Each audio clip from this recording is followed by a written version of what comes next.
தேவனே, இந்த நாளை காண செய்த உமது கிருபைக்காக உமக்கு நன்றி செலுத்துகிறோம் ஐயா. இப்பொழுதும் நாங்கள் வாசிக்கவும் கேட்கவும் போகிற அந்த வசனங்களை உம்முடைய கரங்களில் ஒப்படைக்கிறோம். இந்த வசனங்களின் மூலியமாய் நீர் எப்படி எங்களோடு பேச விரும்புகிறீரோ நீர் பேசும்.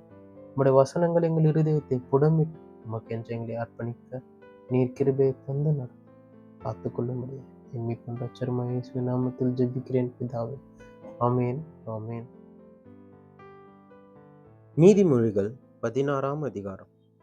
மனதின் யோசனைகள் மனுஷனுடையது, நாவின் பிரதியுத்திரம் கர்த்தரால் வரும். மனுஷனுடைய வழிகள் எல்லாம் அவன் பார்வைக்கு சுத்தமானவைகள், கர்த்தரோ ஆவிகளை நிறுத்து பார்க்கிறார்.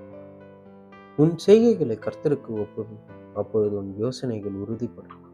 கர்த்தர் சகலத்தையும் தமக்கென்று படைத்தார், தீங்கினாளுக்காக துன்மார்க்கனையும் உண்டாக்கினார்.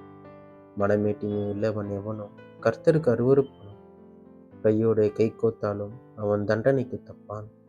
கிருபையினாலும் சத்தியத்தினாலும் பாவம் நிவிர்த்தியாகும். கர்த்தருக்கு பயப்படுகிறதினால் மனுஷர் தீமையை விட்டு விலகுவார்கள். ஒருவனுடைய வழிகள் கர்த்தருக்கு பிரியமாயிருந்தால் அவனுடைய சத்துருக்களும் அவனுடைய சமாதானம் ஆகும்படி செய்யும். அநியாயமாய் வந்த அதிக வருமானத்திலும் நியாயமாய் வந்த கொஞ்ச வருமானமே உத்தமம். மனுஷருடைய இருதயம் அவனுடைய வழியை யோசிக்கும், அவருடைய நடைகளை உறுதிப்படுத்துகிறவரோ கர்த்தர். ராஜாவின் உதடுகளில் திவ்ய வாக்கு பிறக்கும், நியாயத்தில் அவன் வாய் தவறாது. சுமுத்திரையான நிறைக்குள்ளும் தராசும் கர்த்தருடைய, பையில் இருக்கும் நிறைக்கல்லெல்லாம் அவருடைய செயல்.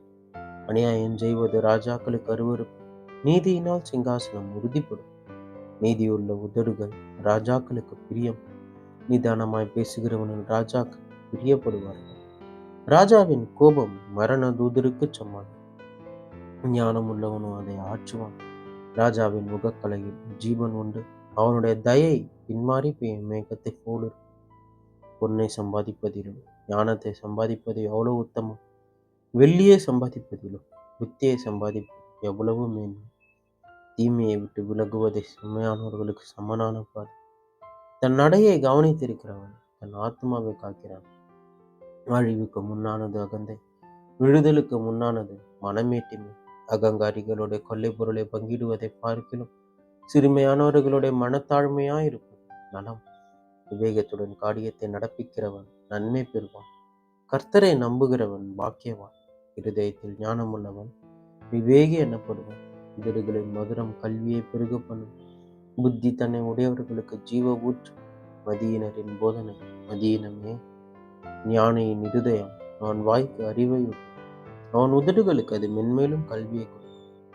இனிய சொற்கள் தேன்கூடு போல் ஆத்மாவுக்கு மதுரமும் எலும்புகளுக்கு ஔஷதமும் ஆகும். மனுஷனுக்கு செம்மையாய் தோன்றுகிற வழி உண்டு, அதன் முடிவோ மரண வழிகள். பிரயாசப்படுகிறவன் தனக்காகவே பிரயாசப்படுகிறான், அவன் வாய் அதை அவனிடத்தில் பொருந்திக்கும். வேலையாளின் மகன் கிண்டி விடுகிறான், எரிகிற அக்கினி போன்றது அவன் உதடுகளில் இருக்கிறது. மாறுபாடுள்ளவன் சண்டையை கிளப்பி விடுகிறான், கோல் சொல்லுகிறவன் பிராண சிநேகிதரையும் பிரித்து விடுகிறான். கொடுமையானவன் தன் அயலானது நயங்காட்டி அவனை நலமல்லாத வழியிலே நடக்க பண்ண. அவன் மாறுபாடானவைகளை யோசிக்கும்படி தன் கண்களை மூடி தீமையை செய்யும்படி தன் உதடுகளை கடிக்கிறான்.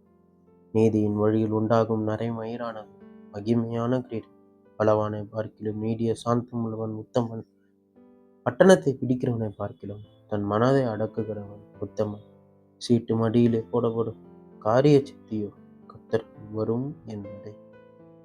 The book of Proverbs, chapter 16. The preparations of the hardened man, the answer of the tongue is from the Lord. All the ways of a man are clean in his own eyes, but the Lord weigheth the spirits. Commit thy works unto the Lord, and thy thoughts shall be established. The Lord hath made all things for himself, yea, even the wicked for the day of evil. Every one that is proud in heart is an abomination to the Lord. Though hand join in hand, he shall not be unpunished. By mercy and truth iniquity is purged, and by the fear of the Lord men depart from evil. When a man's ways please the Lord, he maketh even his enemies to be at peace with him. Better is a little with righteousness than great revenues without right. A man's heart deviseth his way, but the Lord directeth his steps. A divine sentence is on the lips of the king. His mouth transgresseth not in judgment. The just weight and balance are the Lord's, and the weight of the bag are his work. It is an abomination to kings to commit wickedness, for the throne is established by righteousness. Righteous lips are the delight of kings, and they love him that speaketh right. The wrath of a king is as messengers of death, but a wise man will pacify it. In the light of the king's countenance is life, and his favor is as a cloud of the latter way. How much better is it to get wisdom than gold, and to get understanding rather to be chosen than silver? The highway of the upright is to depart from evil. He that keepeth his way reserveth his soul. Pride goeth before destruction, and an haughty spirit before a fall. Better it is to be of an humble spirit with the lowly, than to divide the spoil with the proud. He that handleth the matter wisely shall find good, and whoso trusteth in the Lord, happy is he. The wise in heart shall be called prudent, and the sweetness of the lips increaseth learning. Understanding is a wellspring of life unto him that hath it, but the right instruction of fools is folly. The heart of the wise teacheth his mouth, and addeth learning to his lips.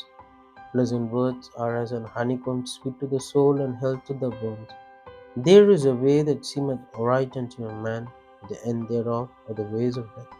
He that laboureth for himself, for his mouth craveth it for him.